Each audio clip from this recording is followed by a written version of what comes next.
oneness concept in Judaism doesn't really exist. There isn't really a one simple God in Judaism. If anything, they have a doctrine of understanding God that makes the Trinity look like less complicated in comparison, if you know what I mean. I mean, because Islam and Rabbinic Judaism are intrinsically linked. Not saying the same exact person concocted both religions, but they borrow and share a lot together, and this isn't like a hidden thing. I mean, if you ask Muslims or Jews, who are you closer to, they'll both answer each other than Christianity. And the reason for that is they'll give vague answers like, well, you know, we have the true monotheism like the Jews do, and vice versa, but in reality, it's the ritualism and the spirituality of the Talmud is found quite seriously in Islam. There are a few instances of it almost being copied word for word, but beyond that, even just if you could, this is a simple Google search, you could look up the similarities between Islamic law and Rabbinic Jewish law. They're extremely similar, and all these Rabbinic Jewish laws are coming from the Talmud. So it's not even the law of Moses. This is spirituality that's 350 to 500 years after Christ already goes to heaven.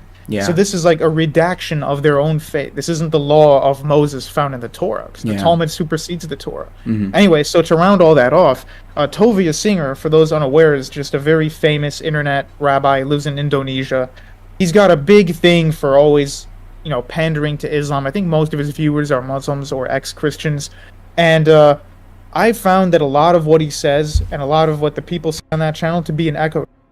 You know, he'll say something that could very easily be refuted, but because of the people who are watching him are in favor of him, they're not going to look for that knowledge.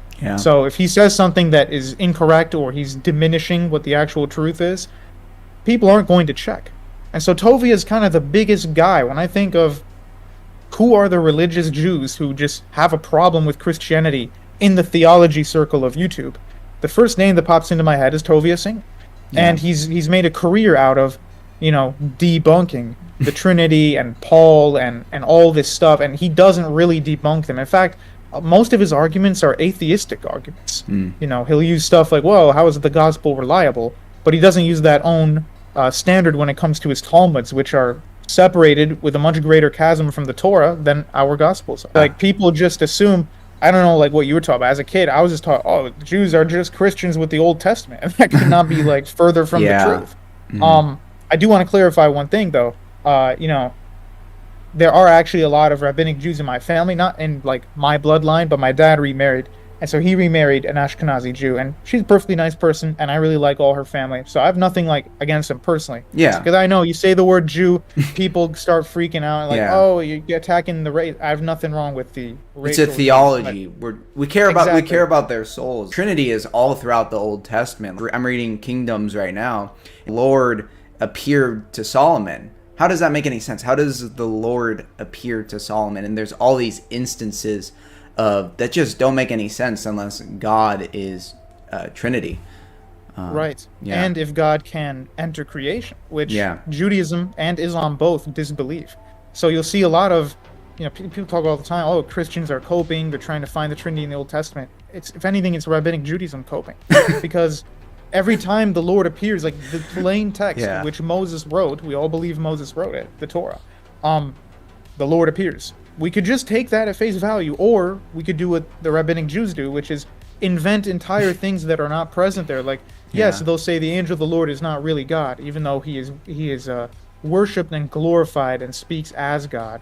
But in addition to that, if you look at Genesis 18:19, there is no mention of the angel of the Lord. It just says the Lord shows up. And they still, if you look at the rabbinic commentary, they'll say, well, that must have been an angel. It says 3 men show up to Abraham, right? But only 2 of them are called angels, and the third one is only called the Lord. Not even the angel of the Lord, just the Lord. How do they explain that? Nobody knows, because God can't enter creation. So, so if anything, I wanted to make these videos to dispel the notion that Rabbinic Judaism has like an ownership over the Old Testament, and that anything they say, you know, counts more than what Christians say. That's like in secular culture, people just assume that, oh, they're Jewish, they were there first, it's their text. Well, that could not be further from the truth. Spirituality differences, because I feel like rabbinical Judaism, it's even like more legalist. It's so like legalistic, like ritualistic cleanliness, or like, well, how would you say the differences are? I asked a Jew that question, Rabbinic Jew, religious Jew. I specify because it's like, 50% of Jews aren't really religious at all. Yeah. So if you ask a religious Jew that question, they'll say, well, we're just following Moses. But in reality, even though, yes, there were many ritual laws given to the children of Israel, to the Israelites, under tutelage of Moses from God himself, those were meant for a specific time and place. And even then, many of the laws concerning that are liturgical. The tabernacle, the temple, all the imagery inside the tabernacle, the temple, the ark, the manner in which they pray, the incense. You don't see any of that in Judaism today. So they can't use the excuse that that's the Old Testament religion, because by that logic, where are your sacrifices? Where are your priests? That's not the Old Testament religion. So today's Judaism, I said earlier, was a kind of a redaction. And what I meant by that is that they took elements of what they had believed in and mixed it with entirely new spirituality simply to react to Christianity. Say all these Christians are running around saying God is three persons and one of the persons became man, so Christ is God. And they're like, well, the ones who didn't convert were saying, well, how do we refute these kind of ideas? I mean, they're using our same book. So they compiled the Babylonian and the Jerusalem Talmud. And in that is where all their spirituality comes from. You said it correctly. They are very ritualistic, but it's even further than, and people don't understand this because nobody reads the Talmud, but it's even further than the ritualism found in the Torah, because it's specific to not just the children of Israel at that time and place, which everyone agrees was a special prophetic lineage. Now the prophets are done according to Christianity and to Judaism. They're just waiting for the Messiah. All the other prophets are done.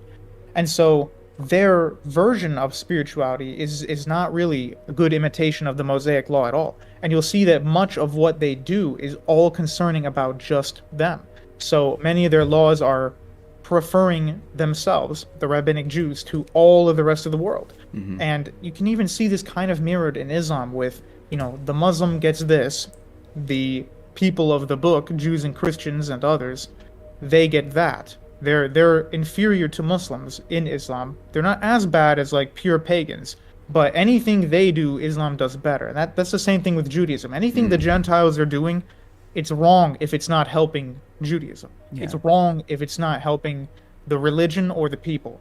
If there are laws such as, if a Gentile harms a Jew, he has the right to react violently, even to death, and it's not even considered a crime.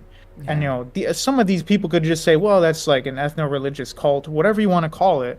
Those laws are there and they are practiced. It is very ethnic based. They don't believe in the concept of universal salvation. They have their laws for the Jews, and then lately people like Tovia Singer have been saying, well, the Gentiles have the Noahide laws, but that has like never been practiced in all of history. Maybe not even 1% compared to the population of the Jews themselves, which themselves are not even 1% of the entire earth. This is like the weakest evangelism of all time. They can't use the excuse like, oh, well, all that stuff is just for us. You Gentiles should have been following the Noahide laws. Well, then why don't you tell everyone to do it?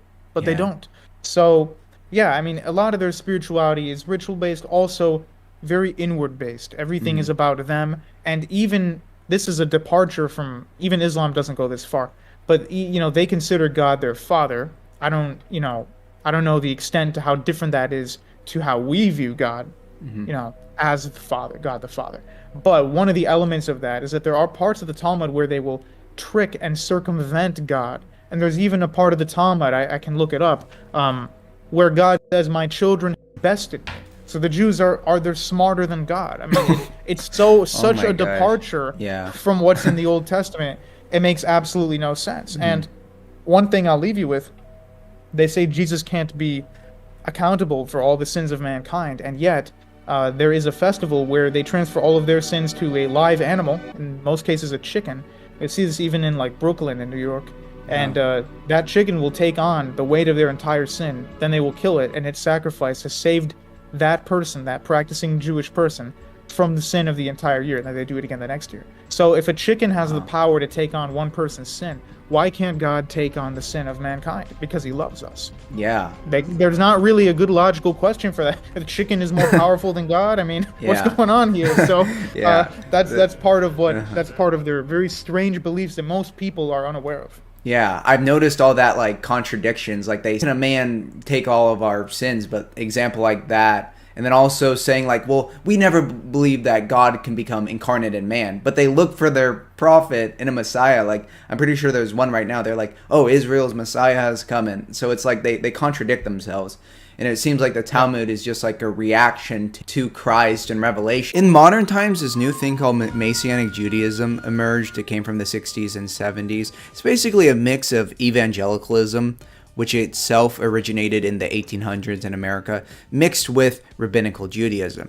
And while they are right that Jesus is the Messiah, Jesus also gave us a church, that church that I was talking about that started at Pentecost, that has apostolic succession, because the apostles were the first bishops and they ordained successors and successors. And that's exactly what the Orthodox Church is. We can read the writings of the earliest Christians to see what they taught. They taught the church would be one holy Catholic meaning universal, and apostolic. Messianic Judaism is not one holy Catholic and apostolic. Only the Orthodox Church has the four marks of the church,